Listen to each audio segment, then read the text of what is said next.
The deep space research vessel Dauntless drifted silently through the darkness. Captain June stood on the bridge, his eyes fixed on the view screen.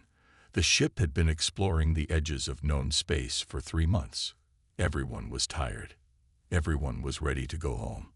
And then the sensors lit up. "Captain, we have an unknown ship approaching," said Tai, the young sensor officer. His voice shook slightly. It's big, sir." June took a deep breath. First contact. After all these years, humanity might finally meet another intelligent species. "Alert all departments. I want everyone at their stations," he ordered, his voice steady despite the pounding of his heart. "Yun, you're with me."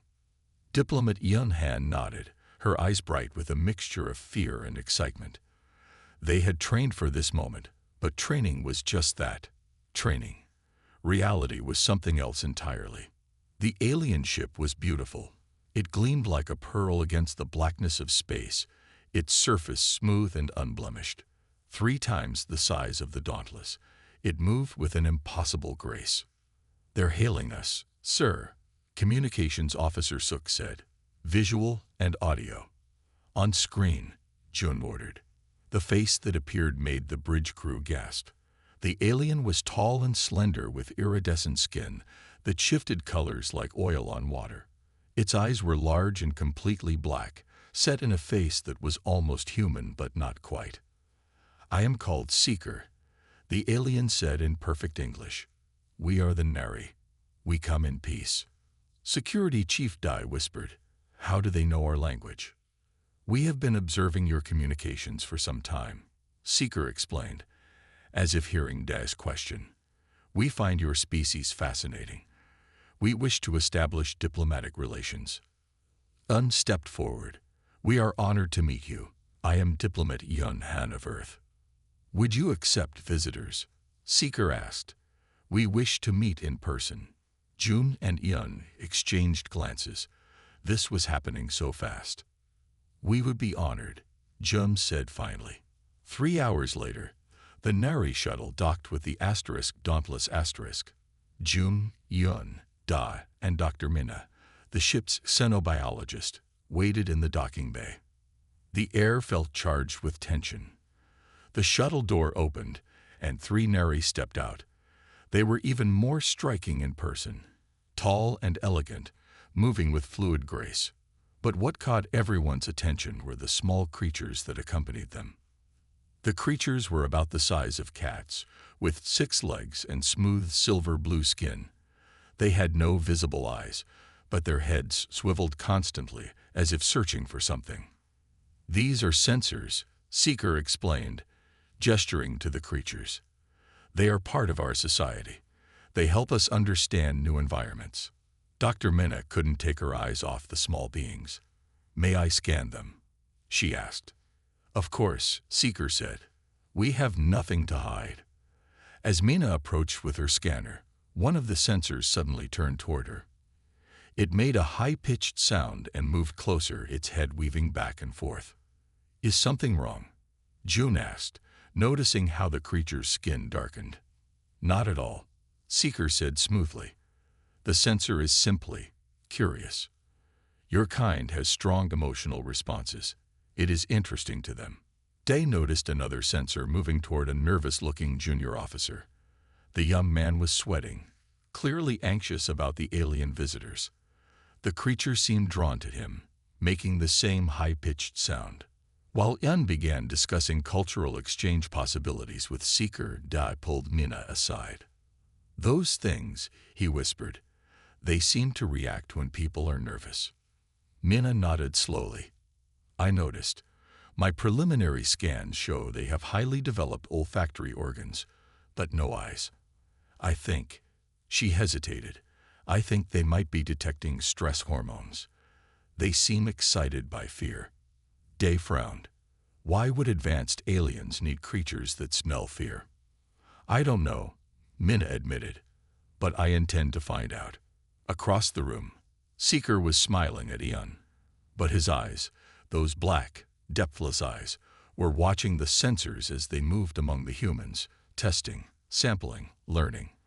The first contact had been made, but something about it didn't feel right to Dai. Not right at all. 3 days after first contact, Captain June called his senior staff to the conference room. The Nari had sent a message that morning. Seeker wanted to speak with them. They're inviting us to their homeworld, Jun said, looking around the table at his team. A small delegation only. They say it's a great honor. Day crossed his arms. It could also be a trap.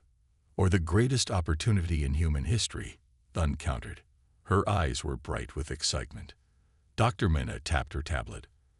I've been studying the scans of those sensors. They're fascinating creatures. Their brains are surprisingly complex for their size. What about their attraction to fear? Jun asked. Minna nodded. Their bodies produce special chemicals when they detect stress hormones in other species. I think they're like living sensors. Exactly what Seeker called them, Da muttered. But why bring them to a peaceful meeting unless you're looking for weakness? Before anyone could answer, the communication screen lit up. Seeker's iridescent face appeared. Greetings, friends, the Nari said. Have you considered our invitation? June stood straighter. We have. Earth Command has approved a small team to visit your world. Myself, Dr. Minna, Security Chief Da, Diplomat Yun, and 5 crew members. Seeker's skin rippled with colors that looked like happiness. Excellent. Our transport will arrive tomorrow. The journey takes 7 days by our method of travel. After the call ended, Dad pulled June aside. Sir, I don't trust them. Those creatures. I know, June said quietly. That's why you and Minna are coming. Keep watching those sensors. Learn everything you can. The next day, the Nari transport arrived. It was smaller than their first ship, but still impressive, with smooth pearl-white walls and strange blue lights that seemed to float in the air. As they settled into their quarters, Un whispered to Minna, "This technology is beyond anything we have. Look how the walls adjust to body temperature." Minna nodded, but her attention was on a small container she had secretly brought aboard. Inside were samples of human stress hormones. She planned to test the sensors when no one was watching. On the 3rd day of their journey, Minna found her chance. One of the sensors had been left alone in a common area. Carefully, she released a tiny amount of adrenaline from her sample container. The effect was immediate. The sensor's skin darkened to deep purple. It made a high whistling sound and moved directly toward the source of the hormone. "You find it interesting," said a voice behind her. Minna jumped. Seeker stood in the doorway. I was just curious about its behavior," Minna said, trying to stay calm. Seeker moved closer, his movements fluid like water. "The sensors are essential to our society. They help us identify threats and maintain order." "By detecting fear?" Minna asked. "By detecting truth," Seeker replied. "When beings feel fear or stress, they often hide their true intentions. The sensors help prevent this." Later, Minna reported to the others in June's quarters. "They use these creatures for social control," she whispered. "They can tell when someone is lying or hiding something, or planning to resist." Dai added darkly. Ian frowned. But why would such an advanced civilization need biological lie detectors? Wouldn't they have technology for that? "Unless technology can be blocked or fooled," Jun said. "Living creatures might be harder to trick." Minna looked troubled. "There's something else. I've analyzed the air supply in our quarters. There are trace amounts of chemicals similar to human neurotransmitters, chemicals that promote calm and compliance." "They're drugging us," Da hissed. "Not exactly," Minna said.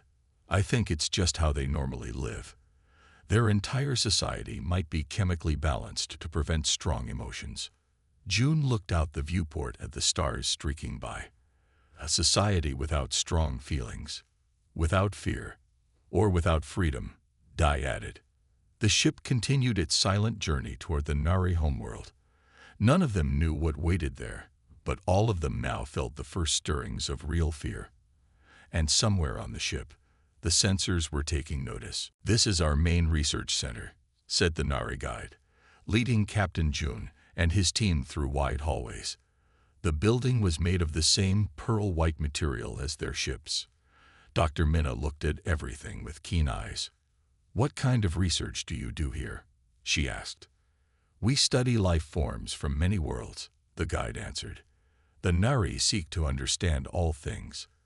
Yoon and Jun exchanged glances. The Nari had shown them many impressive sights over the past 2 days, but they always gave vague answers to direct questions. "May I see your biological data systems?" Minna asked suddenly. "As a xenobiologist, I'm very interested in your methods."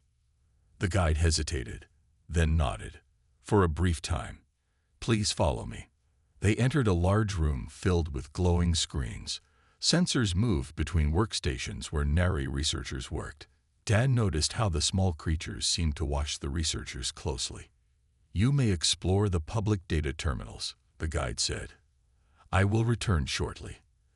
As soon as the guide left, Minna moved quickly to a terminal. "Cover me," she whispered to Da. From her pocket, she took a small device she had secretly built on the ship. "What are you doing?" Yun asked nervously. "Hacking," Minna said simply. "This device can bypass their security. I hope." June stood watch by the door.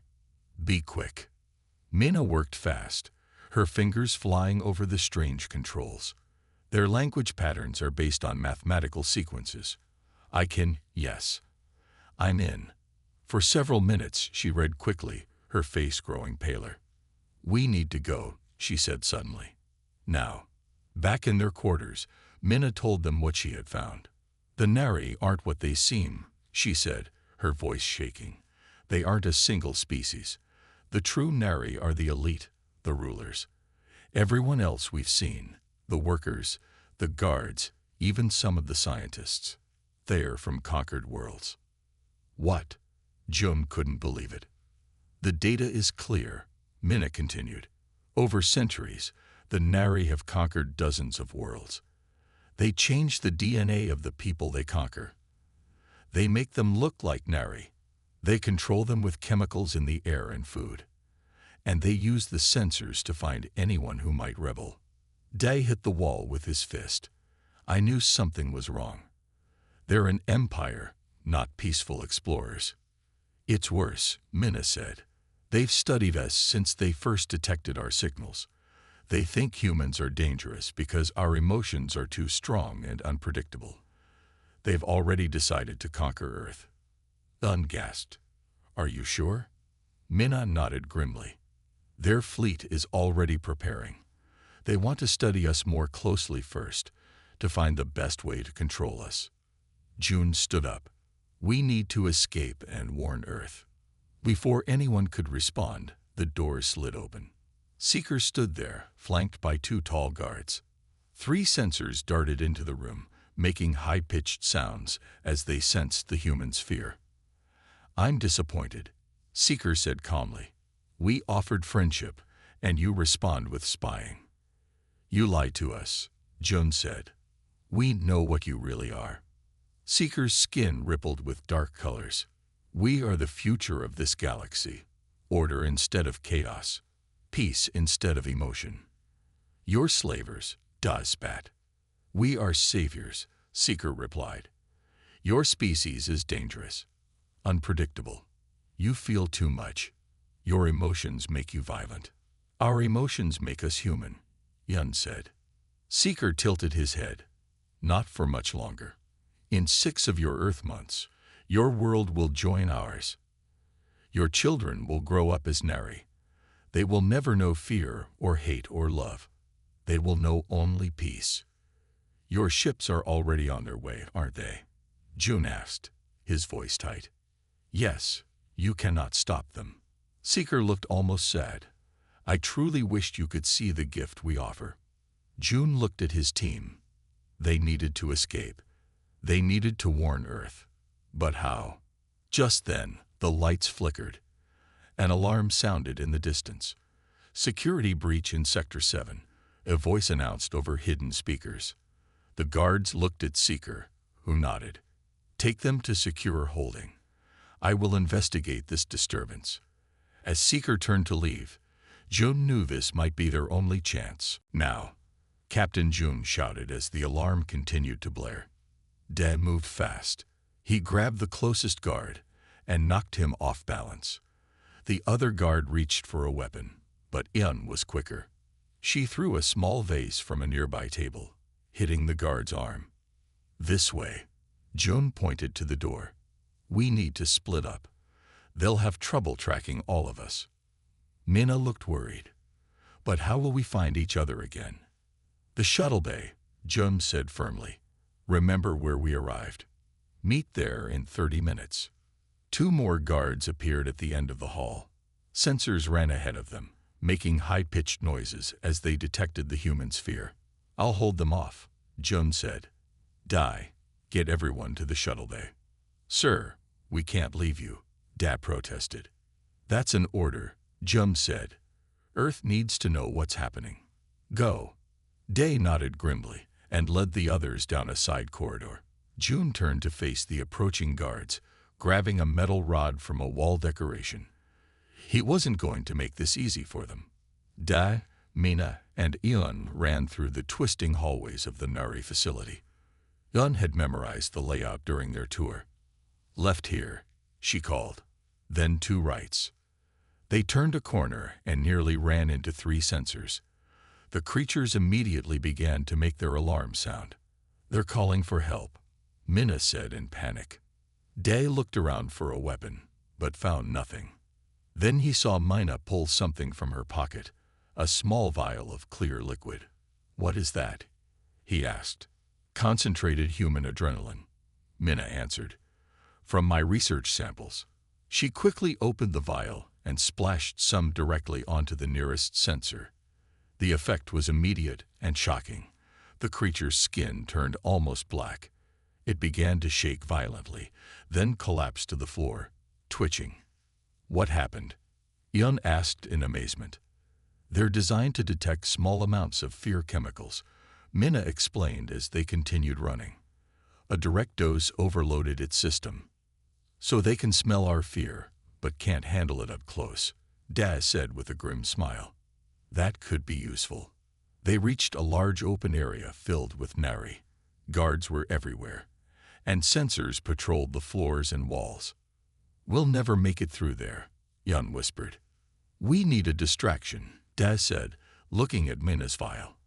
I don't have enough for all those sensors, she said. Dae thought for a moment. What if we don't need to hit all of them? What if we just need to make them scared of us? Minna's eyes widened. The air circulation system. If we put the adrenaline there, it would spread in tiny amounts. Enough to make them uncomfortable, but not enough to hurt them, Dae said. They might avoid us. Minna nodded and pointed to a vent on the wall. Help me reach that. Dae lifted her up. She opened the vent and emptied most of her vial inside. Within minutes, the sensors in the area began acting strangely. They moved away from the central vents, making confused noises. It's working, Yun said. Look, they're clearing a path. They hurried through the open area, drawing curious looks from the Nari, but no immediate pursuit. The sensors were too agitated to alert their masters properly. They were halfway to the shuttle bay when they heard shouting behind them. A group of guards had spotted them. Run, Dae ordered. They sprinted down the final corridors, the sounds of pursuit growing louder. They turned the last corner and saw the shuttle bay ahead. Their small human craft sat among the larger Nari vessels. Almost there, Yun gasped. Suddenly, a screen on the wall lit up. Captain June's face appeared. He was being held by Nari guards. Blood ran down his face. Hear me, humans, Seeker's voice said. Your captain has been caught. Surrender now, or he dies. Keep going, June shouted from the screen. That's an order. Tell Earth. The screen went black. Dae froze for a moment, torn between duty and loyalty. We have to go, Minna said softly. He's right. Earth needs to know. Dae nodded, and they continued to the shuttle bay, each step heavy with the knowledge they were leaving their captain behind. The small human shuttle raced away from the Nari homeworld. Inside, Dai, Mina, and Un sat in grim silence. They had escaped, but Captain June remained a prisoner, and a Nari fleet was heading toward Earth. "They'll catch us," Un said finally. "This shuttle is too slow." Day checked the controls. "We're heading for the third moon of that gas giant. It has a thick atmosphere. We can hide there while we figure out what to do." "Hide and then what?" Un asked. "We can't outrun their ships to reach Earth." Mina had been quiet since their escape. Now she looked up, her eyes bright with an idea. "Maybe we don't need to outrun them," she said. "Maybe we can stop them." "Stop an entire fleet?" Dai shook his head. "Impossible. Not if we use what we know about them," Mina insisted. She held up her nearly empty vial of adrenaline. "Remember what this did to the sensors?" "It overloaded them," Yun said. "Exactly." Mina leaned forward. "The Nari depend on these creatures. They're part of their control system. What if we could turn that against them?" Dave frowned. "How?" "This shuttle has a small lab," Mina explained. "I could create more concentrated human stress hormones. A lot more. And maybe other compounds that would affect the sensors even more strongly." "A weapon," Dave said slowly. "A weapon made from our own fear. Our shuttle can't carry enough to stop a fleet," Yun pointed out. "No," Mina agreed. "But we don't need to stop the whole fleet at once. We just need to capture a bigger ship." The shuttle landed on the dark side of the moon. Its rocky surface was hidden under thick clouds. They would be safe here, at least for a while. In the small lab area, Mina worked tirelessly. She used her own blood samples and those from Dai and Yun to extract and concentrate hormones. She mixed chemicals and tested reactions. "How long will this take?" Dai asked, watching her work. "A day, maybe two," Mina replied without looking up. "I need to make sure these compounds are strong enough but still stable." Yun monitored communications from the shuttle's small control room. Suddenly, she called out, "Everyone, come quickly." On the screen was Captain June. He stood in what looked like a public square on the Nari homeworld. His face was bruised, but he stood tall. "They're broadcasting this across their whole system," Yun explained. Seeker's voice came through the speakers. "This human refused our generosity. He and his kind plan violence against us. Watch as we extract the truth." Two Nari guards brought a sensor close to June. The creature began to make its high-pitched sound, sensing his fear. "Tell us your planet's defenses," Seeker demanded. June remained silent. The sensor moved closer, clearly causing him pain. "Still," he said nothing. "Interesting," Seeker said. "You resist even though it causes you suffering. This confirms that humans are dangerous. Your emotions make you unpredictable." June finally spoke, but his words surprised everyone. "You think emotions are a weakness," he said, his voice strained but clear. "But they're our strength. Fear doesn't control us. It makes us stronger." As the broadcast continued, Dan noticed something strange. "Look at June's hand," he whispered. The captain was tapping his fingers in an odd pattern. "That's Earth military code," Daz said with growing excitement. "He's sending us a message." They watched carefully, noting each tap. "Nari ships. Weakness. Sensors control navigation. Central chamber." Day translated slowly. "He's telling us how their ships work," Yun realized. Mina watched the sensor on the screen, how it reacted to June's controlled fear. An idea formed in her mind. "I know how we can do this," she said suddenly. "The sensors don't just detect fear. They're connected to ship systems. They're part of how the Nari navigate and control their fleet. And if we overload them," Dai began. "We could disable their ships," Mina finished. "But we need to get aboard one first." Day looked at his small team. A scientist, a diplomat, and himself. 3 humans against an alien empire. "Then let's find ourselves a Nari ship," he said. There, Dai pointed at the screen. "A Nari supply ship. Its orbit will bring it close to this moon in 3 hours. 2 days had passed since their escape. Mina had worked without rest, creating what she called fear bombs, small devices filled with concentrated human stress hormones. Will these really work? Ian asked, looking at the small metal spheres. In theory, Mina said. Based on what we saw, direct exposure should overwhelm the sensors. If they're connected to ship systems, like June said, then we can take control, Dai finished. But first we need to get aboard. Their plan was simple but dangerous. The shuttle would approach the supply ship, pretending to be damaged. Once close enough, they would force their way aboard. As the Nari ship came into view, Dai took the shuttle controls.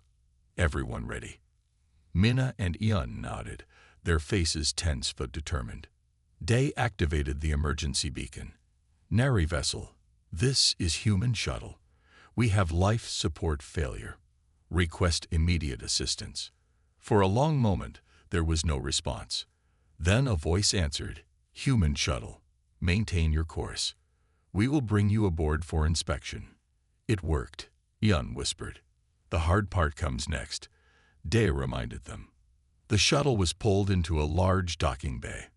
Through the viewport, they could see several Nari and at least 4 sensors moving around the bay.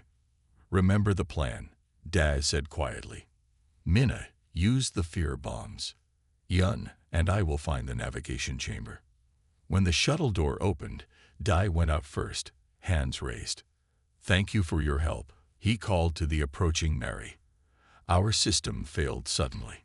A Nari officer stepped forward. You will be contained until. Dai gave the signal. Mina threw 2 small metal spheres toward the sensors. The devices burst open, releasing an invisible cloud of human stress hormones. The effect was immediate. The sensors convulsed and made ear-piercing sounds. The Nari guards clutched their heads, their control systems overwhelmed by the confused signals from the creatures. Now, Dai shouted. They ran past the disoriented guards. Ian led the way, following the ship layout Jun had described in his coded message. This way to the central control room, she called. They turned a corner and froze. A group of strange-looking beings blocked their path. They weren't Nari, though they wore similar clothes. Their skin was scaled and dark blue, their eyes large and golden. More aliens from conquered worlds, Mina whispered. Dai reached for another fear bomb, but the lead alien raised his hands. Wait, we are not your enemies, he said in perfect English. We have been watching you. Who are you? Gun demanded. My name is Vale. We are the Resistance, the alien explained quickly. Many peoples fight against Nari control. When we heard humans had discovered the truth, we hoped you might help us. You're rebels?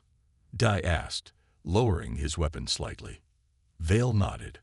I am from the world you would call Eridu. We were conquered 3 generations ago. Many others like us serve on Nari ships, waiting for a chance to fight back. How do we know we can trust you? Mina asked. Because we share the same enemy, Vale said, and we know something you need to know. The true weakness of the Nari.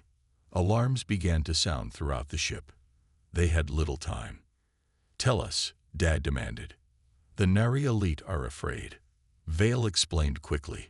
Afraid of species like yours. Your emotions make you unpredictable.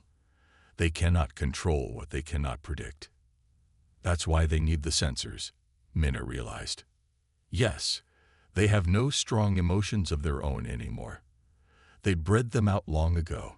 They think emotions are primitive, dangerous.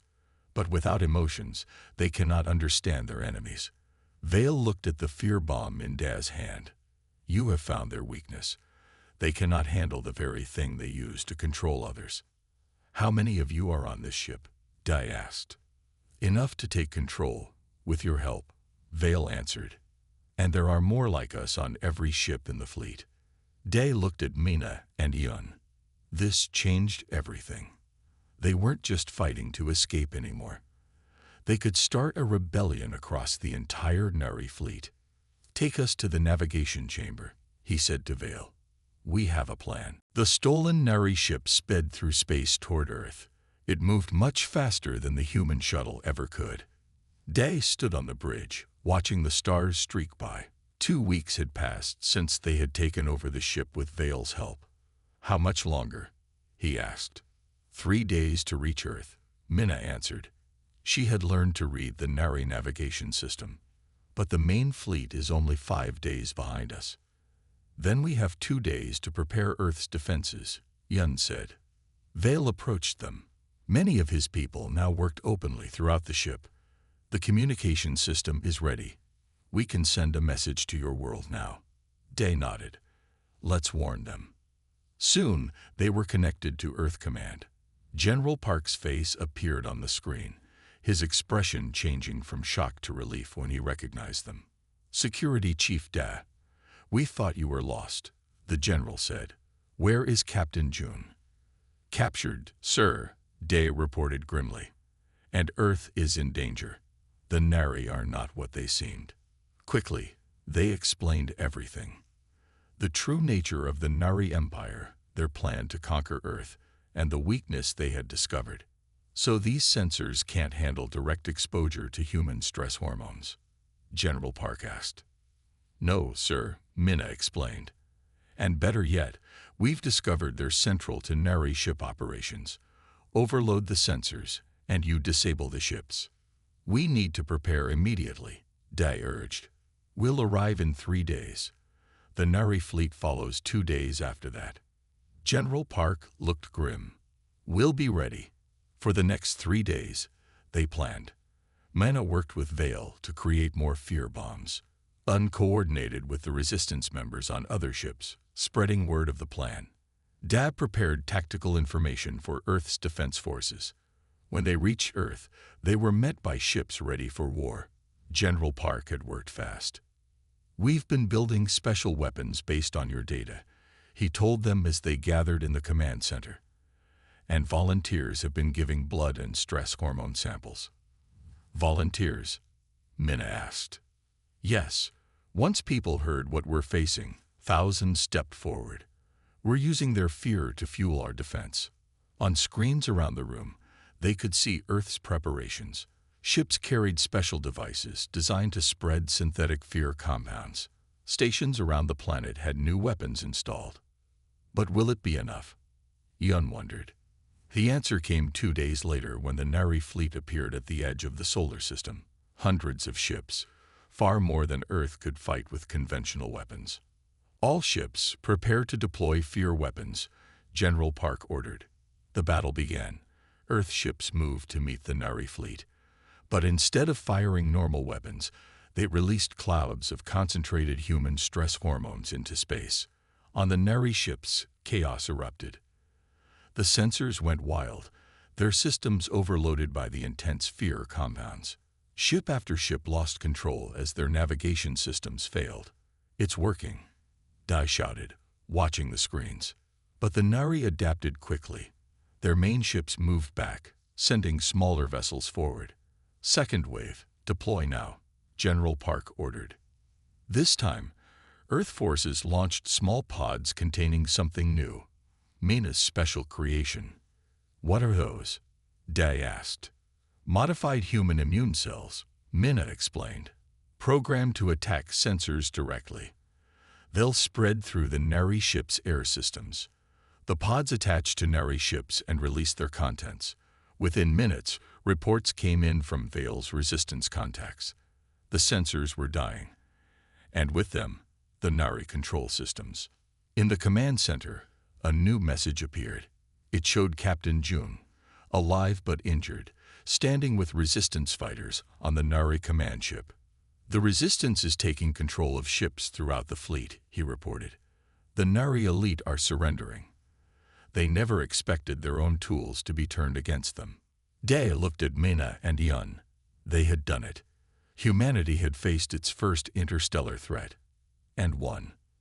"They thought our fear was a weakness," Yun said quietly. "But it was our greatest weapon." "Her creatures smelled fear," Minna added.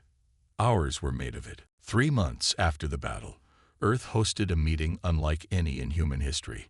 Representatives from 27 formerly conquered worlds gathered in the Great Hall of the United Nations. Captain Jun, now recovered from his injuries, stood at the podium. "Today marks a new chapter for all our peoples," he said. "The Nari Empire has fallen. Their ships have been disabled. Their control systems no longer function." In the front row sat Da, Mina, and Ian. Beside them was Vale, now the official representative of his homeworld. "None of this would have happened without these brave few," Jun continued, gesturing to them. "They discovered the truth and found a weapon no one expected, our own fear." After the battle, everything had changed quickly. With the sensors disabled, resistance groups had risen up across Nari space. Centuries of control had ended in days. "And now," Jun said, "we welcome a special guest." A tall figure walked onto the stage. Unlike the other Nari they had seen, this one's skin was almost white, with just hints of color. This was one of the true Nari elite, not a changed being from a conquered world. "I am Voice," the Nari said. "I speak for what remains of the Nari leadership." The room went silent. This was the first time most humans had seen one of the true rulers. "For 10,000 years, we controlled the stars," Voice said. "We believed order was the only path to peace. We feared the chaos of emotion. You feared us because you couldn't control us," Da called out. Voice nodded slowly. "Yes, humans were different. Your emotions are strong, but they do not rule you. You use them. You channel them. This we could not understand." Mena stood up. "You built an empire on detecting and controlling fear, but you forgot what fear really is. It's not just a weakness. It's a tool for survival." "We understand now," Voice said. "Our way failed. The conquered worlds are free. We seek a new beginning." After the meeting, the human team gathered in a small garden outside. "Do you believe them?" Ian asked. "Can the Nari really change?" "They'll have to," Jun said. "Without the sensors and their control systems, they can't go back to their old ways." Vale joined them, his scaled skin gleaming in the sunlight. "My people were slaves for 3 generations. Now we will rebuild our culture, our history." "What about the other sensors?" Dai asked. "The ones that survived." "They're evolving," Mina explained. "Without the Nari controlling their development, they're becoming something new. They still sense emotions, but they no longer fear them." A small shuttle flew overhead, carrying Voice and the other Nari representatives back to their ship. Their empire was gone, but their species would continue. "What happens now?" Ian wondered. "Now we explore together," Jun said. 28 worlds, sharing knowledge, trading, learning from each other, and protecting each other," Dai added. "There may be other threats out there." Mina looked up at the sky, thinking about all they had learned. "You know what's strangest? In the end, what saved us wasn't our technology or weapons. It was something so basic, so human." "Fear," Jun said. "Yes." Mina nodded. "The Nari thought fear was something to control or eliminate. They never understood its purpose." "To warn us of danger," Yun said. "And to help us overcome it," Dai added. The sun was setting now, painting the sky in brilliant colors. On a dozen formerly conquered worlds, people were watching similar sunsets in freedom for the first time in generations. "Her creatures smelled fear," Jun said quietly, remembering their first meeting with Seeker and the sensors. "Ours were made of it. And that made all the difference." The team stood together in silence, watching the stars appear one by one. The same stars that had once belonged to an empire built on control and fear now promised something new. A future where fear was not a weakness to be eliminated, but a strength to be embraced. A future that humanity would help build among the stars.